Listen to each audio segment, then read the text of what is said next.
ЦИК приведет страну к хаосу. Вырвем правду из рук власти. Громкие лозунги и много женщин разного возраста. Так выглядит площадь города Ош последние 3 дня. Митинги в поддержку партии Бутун-Кыргызстан, не попадающий по предварительным данным в парламент, кочуют из одного места в другое. Покричали здесь, покричали там. Результатов никаких, только милиции набежала. В итоге колонна из 100 человек решила двигаться к зданию телеканала ЛТР.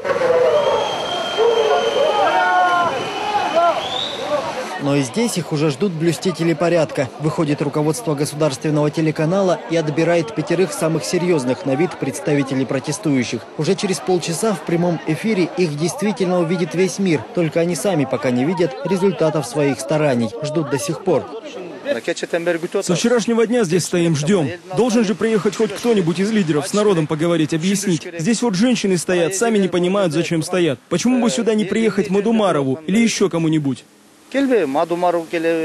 Народ на трассе Бишкек-Ош в Джалалабадской области выдержал и холодную ночь, и осенний дождь. На какое-то время люди перекрыли стратегически важную трассу. Но и здесь помешали сотрудники силовых структур. Сдвинули людей к обочине. Те подчинились, но на определенных условиях. Назначаются все новые и новые сроки, в пределах которых люди будут ждать окончательного решения ЦИКа. Если Центр избирком не примет правильного решения, мы перекроем трассу Бишкек-Ош.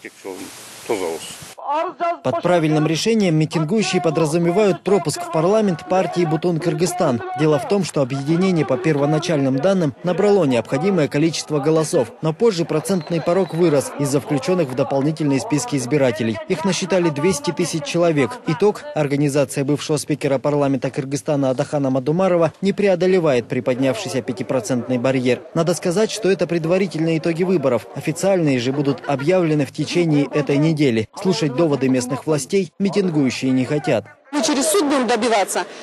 Если, значит, суды продажные и так далее, ну, я не знаю, еще... Короче, мы все эти методы мирные предпримем. У нас будет достаточно сил и средств для того, чтобы пресечь любые провокационные действия, если будут.